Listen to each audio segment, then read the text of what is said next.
So I think that it's important that we as business owners, as motivated individuals, put ourselves into that place of duress. Create scenarios where you don't have a choice but to create. I would coin the phrase and I would say that broke is the greatest motivator. When you're broke, you're willing to do anything. There's nothing that is too shameful for you. There's no effort that you won't go through. There's no sale that you won't try. There's no effort that you won't put in, especially when people are depending on you. I do that in all of my startup companies because that is the true way to start a company.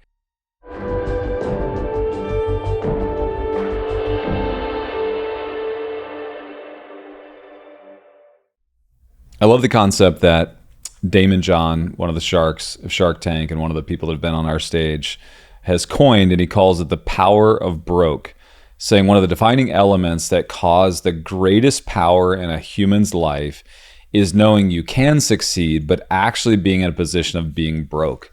Mark Cuban says it this way: when you've got nothing else to lose, that's the greatest moment of going for it or making sure that you do go for it, because the power that you possess when your back's against the wall and you know that you have created in the past, but you have nothing to lose, is really important. In my Empire Operating System, I say something often that's shocking to the public.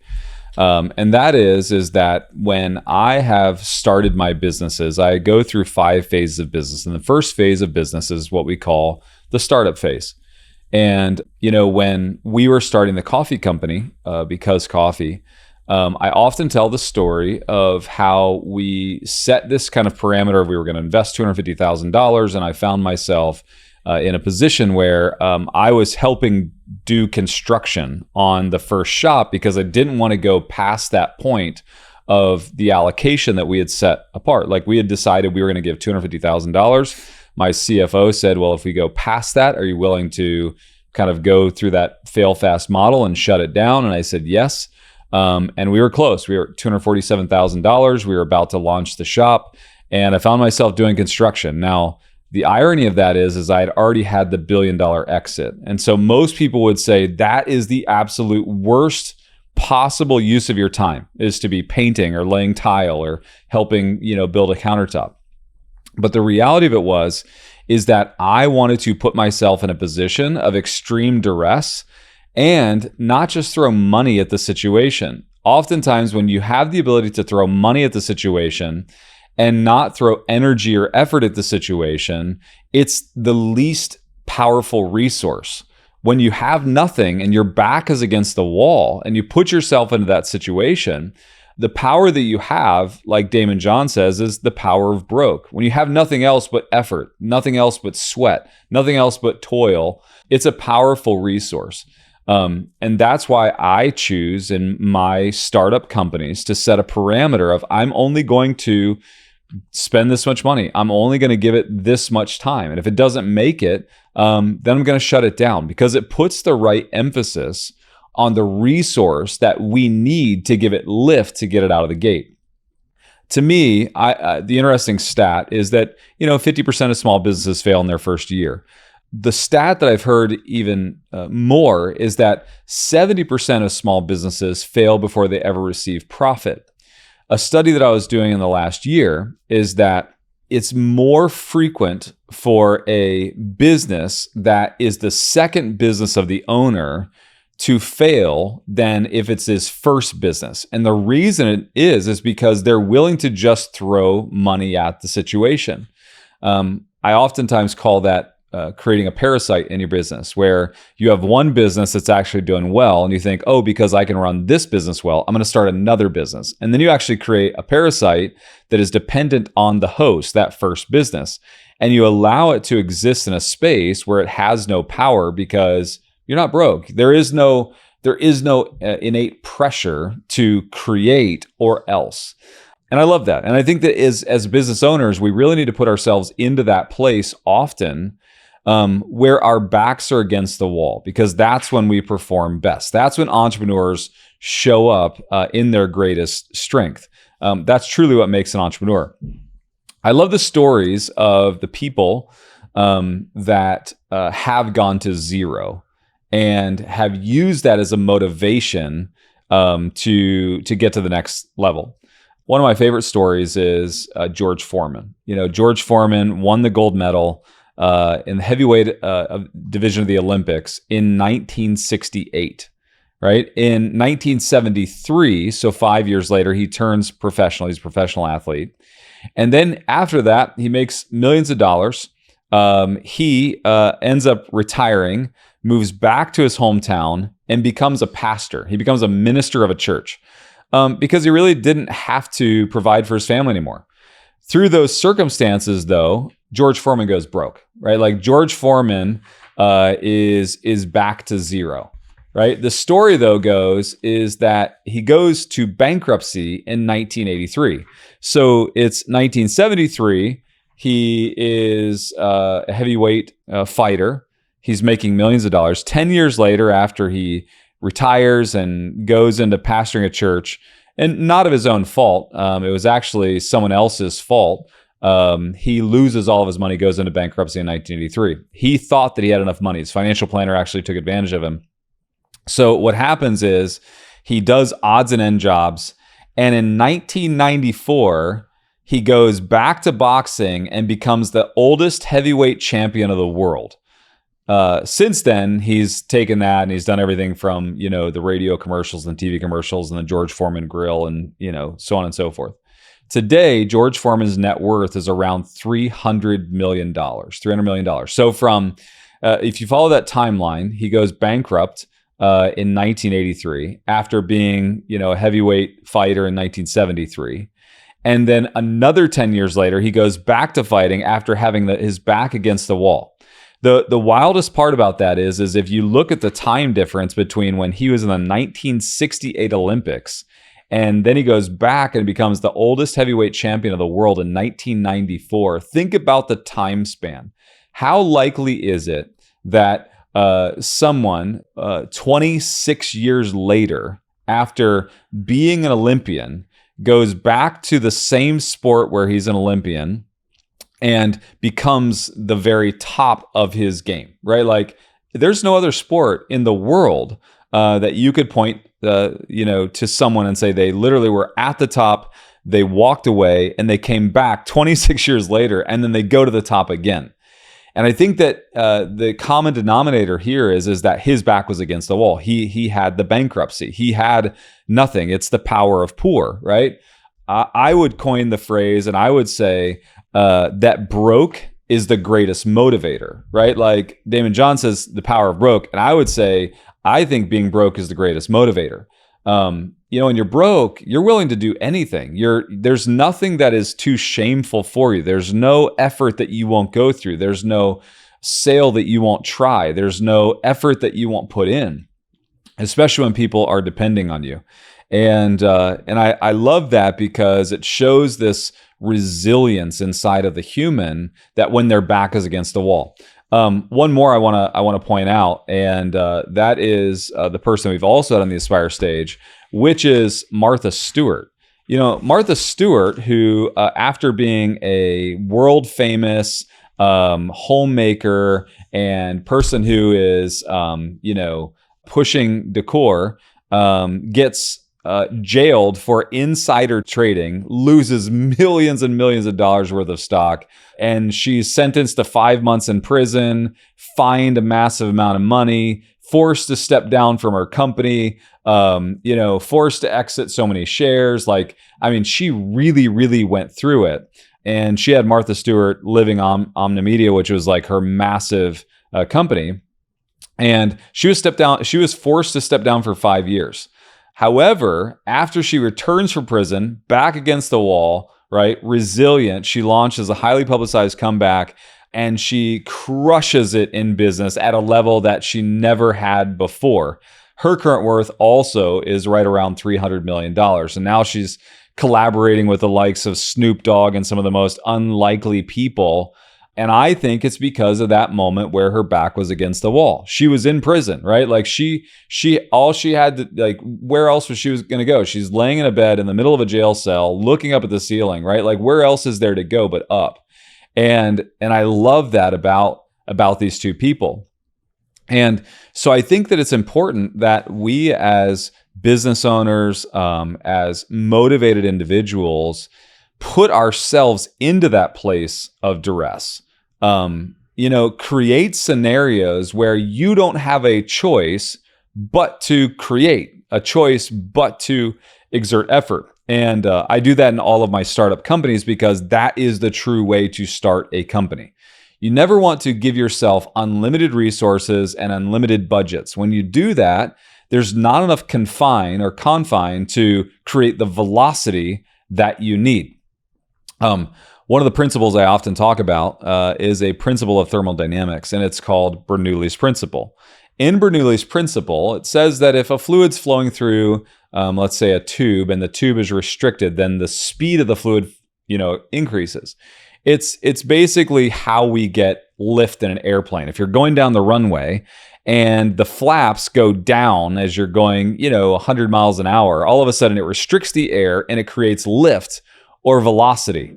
In Empire, I often talk about shrinking your banks down, which is you've got a river that's flowing at 5 miles an hour. It's 100 feet wide. And all of a sudden you shrink the banks down to 5 feet wide. What happens to the speed of that water? Of course, it speeds up. It creates velocity. It creates lift. And that's what we need to do by creating a restriction in our business, which is really budgeting. It's really the resources, and it's really time constraints. If we do that intentionally, it creates the lift and the tenacity that we want. If you throw unlimited resources, unlimited time, unlimited budgets, one of the worst mistakes I've ever made in business is tied to a software that I decided I was just going to build on a whim with no budget, no restriction to resources, and unlimited people I was throwing at it. All of a sudden you find out $3 million later, less than a year later, you're no closer to the end goal because there is no restriction. So in that, I also want to predict something. And I know that's kind of dangerous to predict something, but there's a lady out there that I've been following, and I want you to follow her too.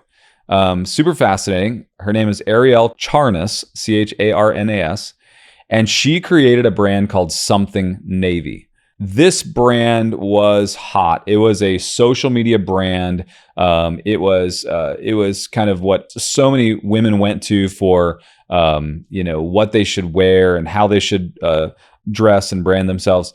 And she was selling a ton of clothing. From what I understand, hundreds of millions of dollars. Well, her company just got bought for $1 because she went through a really rough time during COVID. Her blog, Something Navy, all of her social really took a dive. And then they really struggled to rebound. And so her company just got bought for $1. What I like about the story is that Charnas, she decided to stay on and be a brand ambassador and continue to design the collections for this company that just bought her company for $1. Think about that. You have failed, right? Like everything went away. Like the media has come after you. People on social media have mocked you. And I love the tenacity by which she is going after this, right? Her website has been put on pause. No merchandise is being sold anymore through it. And the apparel company IHL just bought it for $1. What I love is that there's a clear delineation of when she was on top, but now her back's against the wall. I want you to watch her with me, and let's see if she can rebound. Arielle, if you are out there and you are listening to this, I want you to know that I'm rooting for you. Like I want to see you with your back against the wall, come back and crush it. Do something 10x what you've done in the past. And I think that you have the greatest opportunity right now to do that. We've all been there in our lives. We've all been there in that place. And if you haven't been, I would highly encourage you to create that environment where you don't have a choice but to create. Take back the unrestricted nature of how you're doing business, and let's put in there the power of broke, right? Let's put in there the motivator of having nothing, right? And let's see what you can do with it. So anyways, that's what I wanted to talk about today. I think that, as a whole, we have way too many resources oftentimes as business people. And that becomes the thing that is our greatest deterrent. Budget, time, and resources are what we need to focus on. But I will say this, that there is a reason why today, let's say the internet, TikTok, famous influencer is terrified of losing it all. I talk to them by the dozens, right? Like, Eddie, I've got to learn where to put my money.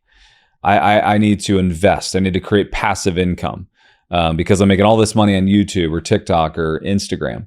And they're terrified. And the reason they're terrified is because they actually don't know how they found success. They found success almost by accident, and they couldn't re-architect it, right? Like, they don't know how the algorithm works to a degree that they could go redo it. Like, they're just there and they're riding the wave. I was talking to two influencers, very, very well-known, big influencers. And they said, well, we'll just ride this and make as much money as we can, but we better have our second, kind of the second wave figured out, because we'll never get back to where we are today. We don't know how to do it.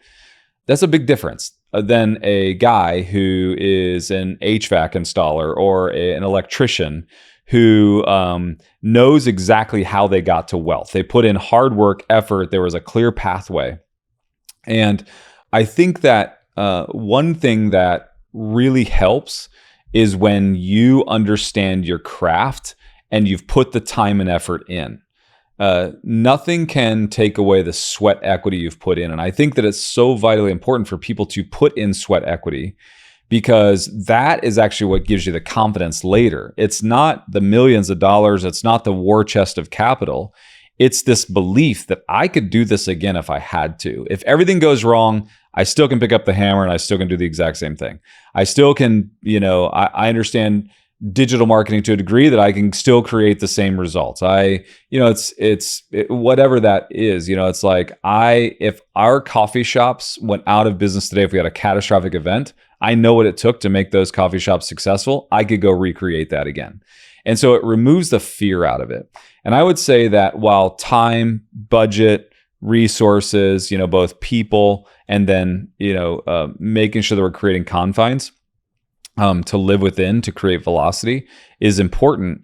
It's also very, very important for you to understand what it is that made you successful. Be a conscious competent. Understand exactly what it took, the steps that it took you to get there, because then it removes fear. What you don't want is time, limited resources, limited budget, right? Like a true budget, and massive amounts of fear.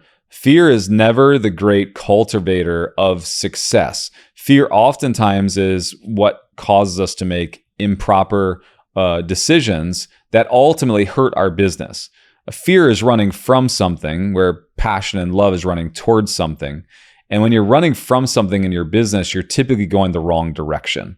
And so I think it's time, it's people, it's budget, it's your resources, but with the absence of fear, that is one of the most important things that you have to architect, right? Like, you don't want to create so much structure and rigidity that it also creates fear, because in fear, we oftentimes make the wrong decision. Would you suggest actually putting in sweat equity from time to time as a business owner, put yourself in the grind? I would hyper recommend that you put in sweat equity in your business. I think some of the greatest operators, the greatest business leaders today are ones that can do it. There's a confidence in leading people when you have the ability to do it also.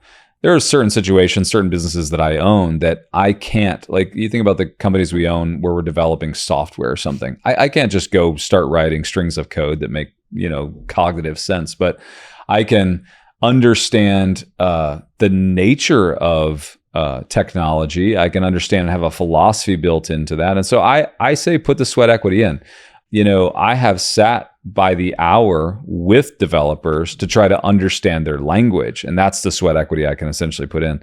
But if you're doing something, if there's some physical, when we've had our coffee shops, I've stood behind the bar many times. I've made I still, go in and make drinks in people's coffee shops and beg them to let me use their espresso machine. But I think it's important to put sweat equity in, because sweat equity builds confidence. Confidence is the best place to lead. And when you lead properly, then you get the best result. I'm going to ask you something that to me seems contradictory in a way. Does success close doors or opportunities? Yeah.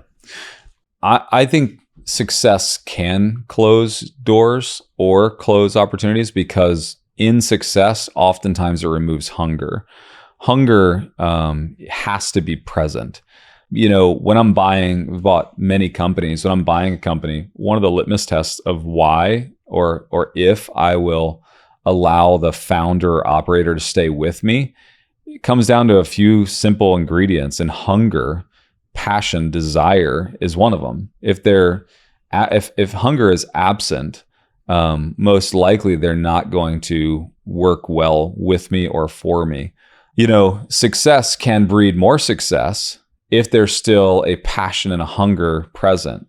Success can actually remove or close doors to success if that success has robbed you of the hunger or the passion that it took to create the startup environment, to create that restricted area where you find success.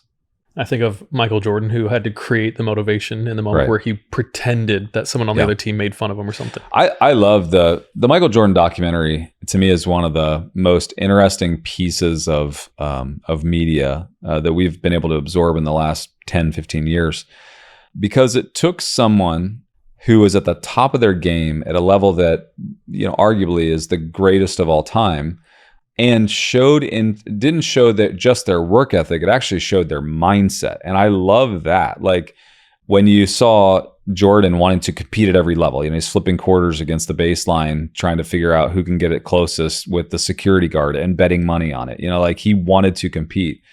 But my favorite thing about that documentary was the stories he made up in his mind to create performance. It's like, I love the one where it's, Clyde Drexler. He went out and just destroyed Clyde Drexler, and the whole story was made up. Clyde Drexler didn't even say anything about him, but he made up the story in his head about how Clyde, thought he was superior, could beat him, whatever, and it just wasn't true. But he told himself that to a place where he believed it, and then he went out and performed against it. And I think that all people want that. It's funny. In my 40s now, there are very few things I can truly compete at. I love to compete. Like I live to compete. If somebody wants to compete, I can't wait. However, there's a lot that I can't compete at anymore. I'm not going to beat some 20-year-old at basketball anymore. There's just things that you have physical limitations. But the things that I can compete at, I'm still fierce at, and I can't wait to compete. And I think that there's something inside of an entrepreneur or business owner there's just an element of that. And you see it in people, and you need that in people. I always believe in you invest in the jockey, not the horse. And so many of the businesses I buy, I'm buying them because I love the passion and tenacity of the operator, right? They're the Jordan. They're the ones that can't wait to compete one more time. They can't wait to show off their ability, they just have that hunger and drive, and you need that. You have to have that to be successful. I think, kind of in wrapping this up, it is important that no matter where you are in the business journey, to find those moments where you can create the restriction that creates that velocity towards success. And I think that the easiest way to do that is by who you surround yourself with. So many people are pushing back on, especially my generation, about allowing and spending time with, let's say, the millennials or the Gen Z crowd. But to me, I love the Gen Z crowd around me because they still have a hunger that maybe I lack sometimes. And I think that we need to make sure that influence that surrounds us, it's other business leaders that are still hungry. It's our employees, it's the people around me that still have passion and desire and different ideas and want to push the envelope. Because it's about putting that proximity those people in proximity that cause that desire, that hunger. And then when you have that hunger, it's about architecting that place where you create velocity. I think you need to keep people around you that keep you hungry. And then you need to stay focused on making sure that you create the guardrails or the restrictions that keep you moving quickest and with most power, right? The power of broke. Thanks so much for being a part of the podcast and for listening today. I'd love to connect with you further, and you can connect with me on social media at Eddie Wilson Official on any of the social media channels.